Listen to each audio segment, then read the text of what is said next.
Hello everyone. तो आज के वीडियो में हम देखेंगे प्रीएम्बल और ये कॉन्स्टिट्यूशन की हमारी पहली क्लास है और पहले लेक्चर से फॉलो करिएगा, डेली इसमें लेक्चर्स अपलोड होंगे। तो चलिए शुरू करते हैं और समझते हैं कि प्रीएम्बल क्या है। तो इससे पहले कि आगे बढ़ें, एक एग्जाम्पल से समझते हैं कि प्रीएम्बल है क्या।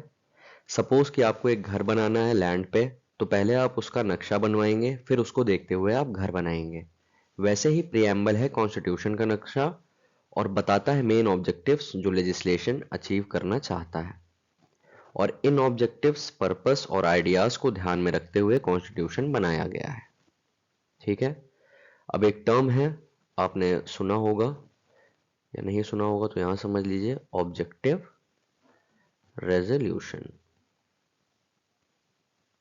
और इसी के मॉडर्न फॉर्म को हम क्या कहते हैं? इसी के मॉडर्न फॉर्म को हम कहते हैं प्रीएम्बल। तो हुआ क्या कि दिसंबर 13, 1946 में जवाहरलाल नेहरू जी ने क्या किया, मूव किया ऑब्जेक्टिव रेजोल्यूशन को असेंबली में, और ये कंटेन करता था फंडामेंटल्स, फिलॉसफीज जो कॉन्स्टिट्यूशन को बनाने में मदद करती हैं और जिनको ध्यान में रखते हुए कॉन्स्टिट्यूशन बनाया जाता। तो ये जो रेजोल्यूशन पास किया गया था, इस रेजोल्यूशन को असेंबली ने एक्सेप्ट कब किया? 22 जैन को। ठीक है। और इसने हेल्प किया कॉन्स्टिट्यूशन को फॉर्म करने में, क्योंकि ये एक डॉक्यूमेंट था जिसमें सारे चीज़ें, आइडियाज, एस्पिरेशंस और जो भी फिलॉसफीज थी, फंडामेंटल चीज़ें थी, वो कंटेन करता था, जो कॉन्स्टिट्यूशन को बनाने में मदद करता। और इसी के मॉडिफाइड वर्जन को हम कहते हैं प्रीएम्बल, जो कि फॉर्म करता है प्रेजेंट कॉन्स्टिट्यूशन में। ठीक है। तो ऑब्जेक्टिव रेजोल्यूशन को ही हम मॉडर्न फॉर्म में कहते हैं प्रीएम्बल। तो होप इतना आपको क्लियर होगा। आगे बढ़ते हैं, प्रीएम्बल याद करते हैं। चलिए तो देखते हैं प्रीएम्बल जो एज इट इज कॉपीड है। तो पहली लाइन कहती है, we the people of India having solemnly resolve to constitute India into a sovereign socialist secular democratic republic and to secure to all its citizens. ठीक है। अब यहां पर क्या करिए कि ब्रेक करिए। ऑर्डर क्या दिया हुआ है आपको? सॉवरेन। तो चलिए इसको ब्रेक करते हैं समझने के लिए।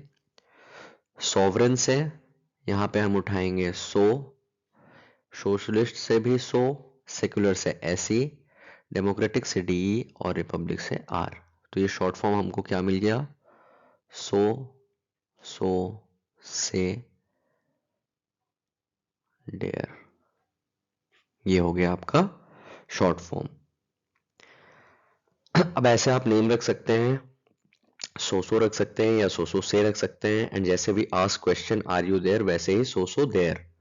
तो ये थोड़ा सा आई नो थोड़ा लॉजिकल नहीं है, बट हो सकता है कि आपके दिमाग में रह जाए। जैसे क्वेश्चन पूछते हैं आर यू देयर, तो वैसे ही सो आर यू देयर, सो से देयर। ठीक है। तो ऐसे आप रिलेट करके याद कर सकते हैं। और क्यों इसको ऐसे ही रखा है, वर्ड्स चेंज नहीं करें बेटर बनाने के लिए, क्योंकि बहुत जगह पर अब क्या करता है, क्वेश्चंस में ऑर्डर पूछ लेता है कि वर्ड्स अपीयर कैसे हो रहे हैं। तो इसलिए बहुत जरूरी है कि इनको उनके ही ऑर्डर में याद किया जाए। ठीक है। आगे देखते हैं, जो कह रहा है जस्टिस कैसा होना चाहिए, सोशल, इकोनॉमिक और पॉलिटिकल। तो अगर इसको ब्रेक डाउन करेंगे तो क्या मिलेगा, जो कि बहुत इजी हो जाएगा आपको याद करने के लिए, S, just a second, S E and P. तो यहाँ पर क्या हो गया, सितंबर। तो इसको आप ऐसे याद रख सकते हैं कि जस्टिस कब चाहिए, सितंबर में। ये जस्टिस कब मिला, सितंबर में। और इन वर्ड्स को कैसे याद रखना है, जस्टिस या जस्टिस के बाद जैसे आपका लिबर्टी आएगा, जो भी चीजें हैं उसको कैसे याद रखना है तो देखेंगे आगे। ठीक है। जस्टिस के बाद आगे बढ़ते हैं नेक्स्ट लाइन में, जो कि कह रहा है liberty of thought, expression, belief, faith and worship. तो इसका क्या बन जाएगा, T E B F W. अब आपको ऐसे बहुत लॉजिकल लग रहा होगा कि अगर याद ही करना है तो इन शॉर्ट फॉर्म्स को हम क्यों याद करें, क्योंकि ये शॉर्ट फॉर्म्स आपको एग्जाम में याद रह जाते हैं करेक्ट ऑर्डर में प्रीएम्बल लिखने के लिए। तो लिबर्टी का क्या हो गया, TEBF W। ठीक है। आगे बढ़ते हैं, जो कि कह रहा है equality of status and opportunity. तो इसको कैसे याद रख सकते हैं, इसको हम याद रख सकते हैं एस और ओ से, ठीक है। ऐसे इक्वालिटी ऑफ एसओ। एसओ क्या होता है, आप कुछ भी टर्म रख सकते हैं जैसे सीनियर ऑफिसर या कुछ भी ऐसे जो जिससे आपको याद हो जाए, ठीक। नेक्स्ट है हमारा fraternity assuring the dignity of the individual और यूनिटी एंड इंटेग्रिटी। तो यूनिटी एंड इंटेग्रिटी को हम क्या कर देंगे, इसका भी शॉर्ट फॉर्म बना देंगे यू और आई, ठीक है। Fraternity assuring the dignity of the individual and the unity of integrity of nation. और इन टर्म्स को याद करने के लिए कि कैसे होगा, J L E F, J L E F, और लास्ट हमारा क्या है, in our constituent assembly this 26th day of November 1949 do hereby adopt enact and give। तो इसको कैसे याद कर लेंगे, इसका भी शॉर्ट फॉर्म रख लेंगे A E G, and give to ourselves this constitution, ठीक है। इतना आपको समझ में आया। और यहां पर हम रख देंगे आई, पहला टर्म उठा लेंगे J L E F I, तो इसको आप जलेबी से रिलेट कर सकते हैं। बस यहाँ पे याद रखना है कि एफ और आई होगा। तो होप आपको थोड़ा सा इजी समझ में आया होगा और याद करने में आपको यहाँ पर हेल्प मिलेगी, है ना। कैसे था, justice September, liberty, TBFW, equality of status and opportunity, तो इक्वालिटी ऑफ एसओ, ठीक है, कि all senior officers must be treated equal, ऐसे आप याद रख सकते हैं।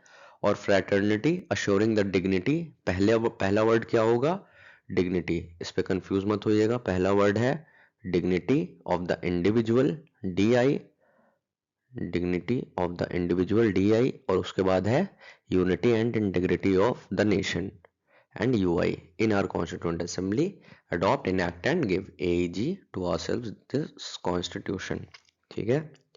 तो होप इससे आपको थोड़ा सा याद रह जाएगा प्रियम्बल, और एक दो बार अगर आप पढ़ेंगे तो आपको वैसे भी याद हो जाएगा। चलिए आगे बढ़ते हैं। चलिए तो देख लेते हैं पर्पस और ऑब्जेक्टिव्स ऑफ प्रियम्बल। तो सोर्स ऑफ कॉन्स्टिट्यूशन क्या है, प्रियम्बल बताता है कि सोर्स ऑफ कॉन्स्टिट्यूशन है इंडिया के लोग, यहाँ पर कोई भी रोल किसी भी एक्सटर्नल अथॉरिटी का नहीं है और बाहर की पावर से गवर्न नहीं होता। ये डिराइव कैसे करते हैं इस इंटरप्रिटेशन को, तो थ्रू प्रियम्बल की first line that is we the people of India, और लास्ट में जब कंक्लूड करता है इन आवर कॉन्स्टिट्यूएंट असेंबली, वहां से हम डिराइव कर सकते हैं। अब देखते हैं टाइप ऑफ गवर्नमेंट और पॉलिटी जो स्टैब्लिश करना चाहते हैं वो कैसी होनी चाहिए, तो वो होनी चाहिए सॉवरेन, सोशलिस्ट, सेक्युलर, डेमोक्रेटिक और रिपब्लिक। अब इन वर्ड्स का मतलब समझते हैं। सॉवरेन का क्या मतलब है, सॉवरेन का मतलब होता है कि कंट्री दैट इज इंडिया को कोई भी फॉरेन पावर गवर्न नहीं कर रही है, ना एक्सटर्नली या इंटरनली, जो भी गवर्नमेंट है वो यहीं के लोगों की है और इंडिपेंडेंट है, कोई भी फॉरेन रूल से गवर्न नहीं हो रही है। नेक्स्ट है हमारा सोशलिस्ट। तो सोशलिस्ट का मतलब क्या होता है, सोशलिज्म, सोशलिज्म का जो कॉन्सेप्ट है वो आता है इकोनॉमिक जस्टिस से। Article 39B and C talks about social and economic justice, और इसमें केस देख लेते हैं।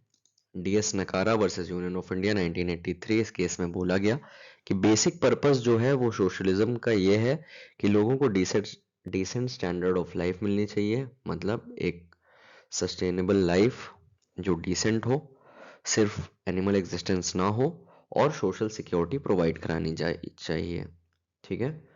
ये दो चीजें हैं, बेसिकली एक वेलफेयर स्टेट होना चाहिए जहां पे सबकी राइट्स इक्वल हो, ठीक है।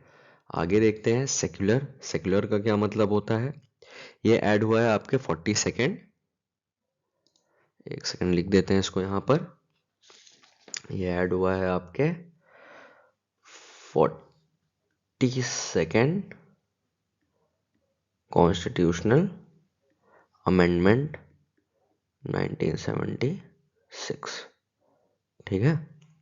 कौन कौन से वर्ड ऐड हुए हैं, चलिए अब लिख रहे हैं तो लिख ही लेते हैं। यहाँ पर आपके वर्ड जो ऐड हुए थे वो था आपका सेक्युलर, और सोशलिस्ट भी इसी से ऐड हुआ था, और इसके बाद इंटेग्रिटी, तो इसको आप कैसे याद रख सकते हैं, SSI, ठीक है। क्लियर हो गया? चलिए तो समझते हैं कि सेक्युलर क्या है। सेक्युलर का मतलब होता है कि स्टेट का कोई रिलीजन नहीं है खुद का, और वो न्यूट्रल है किसी भी तरह के रिलीजन के लिए, सारे रिलीजन को इक्वली ट्रीट करता है। इसमें एसआर बोमई का केस है, SR Bommai versus union of India. यहाँ पर बोला गया कि सेक्युलरिज्म जो है वो बेसिक स्ट्रक्चर है कॉन्स्टिट्यूशन का, और अरुणा रॉय में बोला गया कि सेक्युलरिज्म एक पॉजिटिव कॉन्सेप्ट है जिसका मतलब होता है कि दूसरे रिलीजन्स को समझना और इक्वली ट्रीट करना। मतलब यहाँ पर स्टेट का कोई भी अपना रिलीजन नहीं है और वो सारे रिलीजन को इक्वली ट्रीट करता है, ठीक है? तभी हम उसे कहते हैं कि वो क्या है, सेक्युलर स्टेट है। उसके बाद समझते हैं डेमोक्रेटिक क्या है। तो डेमोक्रेटिक का सीधा मतलब होता है कि rule by people. Democratic government का मतलब होता है कि लोगों की गवर्नमेंट है, लोगों के लिए है और लोगों ने ही बनाई है। That is government of the people, for the people and by the people. मतलब सिटीजन्स की सुप्रीमेसी है यहाँ पर, दे चूज देयर रिप्रेजेंटेटिव्स।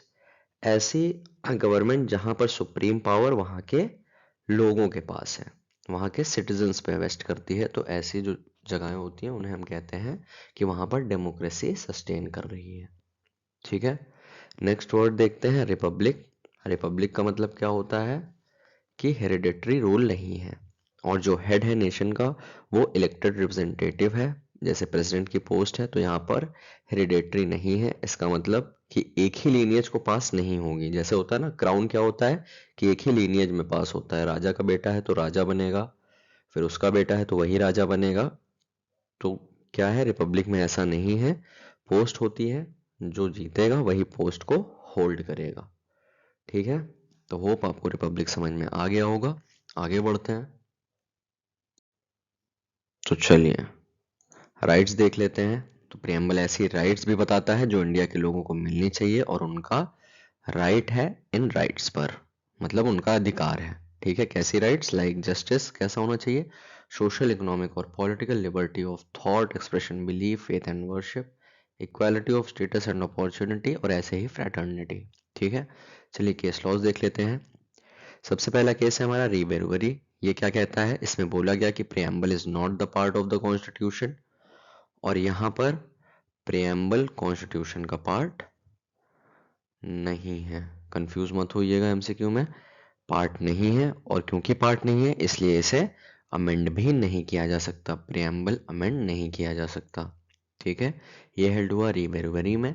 आगे देखते हैं Kesavananda Bharati versus state of Kerala. यहाँ पर सुप्रीम कोर्ट ने बोला कि प्रियम्बल कॉन्स्टिट्यूशन का पार्ट है। यहाँ पर क्या बोल दिया कि प्रियम्बल जो है वो क्या है, कॉन्स्टिट्यूशन का पार्ट है, और बोला कि प्रियम्बल बहुत ज़्यादा इम्पोर्टेंस होल्ड करता है कॉन्स्टिट्यूशन के इंटरप्रिटेशन में, और जितने भी इंटरप्रिटेशन होते हैं उसको प्रियम्बल को ध्यान में रखते हुए किया जाना चाहिए। कोर्ट ने ये भी बोला कि प्रियम्बल को अमेंड किया जा सकता है, ऊपर बोला था कि नहीं किया जा सकता, यहाँ पर बोला कि किया जा सकता है बिना उसके बेसिक स्ट्रक्चर को ऑल्टर किए। मतलब बेसिक स्ट्रक्चर से छेड़छाड़ नहीं करना है, बाकी आप क्या कर सकते हैं, आप अमेंड कर सकते हैं, ठीक है? तो होप ये दो केस आपको समझ में आ गए होंगे। आगे बढ़ते हैं। चलिए तो यूजीसी नेट के पर्सपेक्टिव से कुछ केस देख लेते हैं।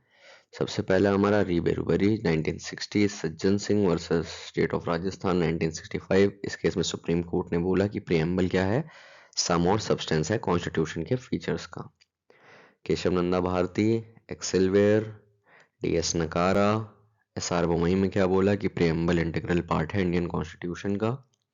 उसके बाद अरुणा रॉय, के भास्करन वर्सेस स्टेट में क्या बोला, इसमें बोला सुप्रीम कोर्ट ने कि कॉन्स्टिट्यूशन का इंटरप्रिटेशन ऐसा होना चाहिए कि इकोनॉमिक, सोशल और पॉलिटिकल नीड्स को सेटिस्फाई करा जा सके, ठीक है? नेक्स्ट है आपका नंदिनी सुंदर वर्सेस स्टेट ऑफ छत्तीसगढ़। इसमें सुप्रीम कोर्ट ने बोला कि प्रॉमिस जो किया गया है सोशल, इकोनॉमिक और पॉलिटिकल जस्टिस दिया जाने का, उसे भुलाया या निग्लेक्ट नहीं किया जाना चाहिए, ठीक है? तो ये स्लाइड हमने क्यों बनाई, क्योंकि यूजीसी नेट के लिए बहुत इंपॉर्टेंट है, क्योंकि उसमें पूछ लेता है कि कौन सा केस पहले आया। तो होप आपको क्लियर होगा प्रियम्बल। मिलते हैं अगले वीडियो में।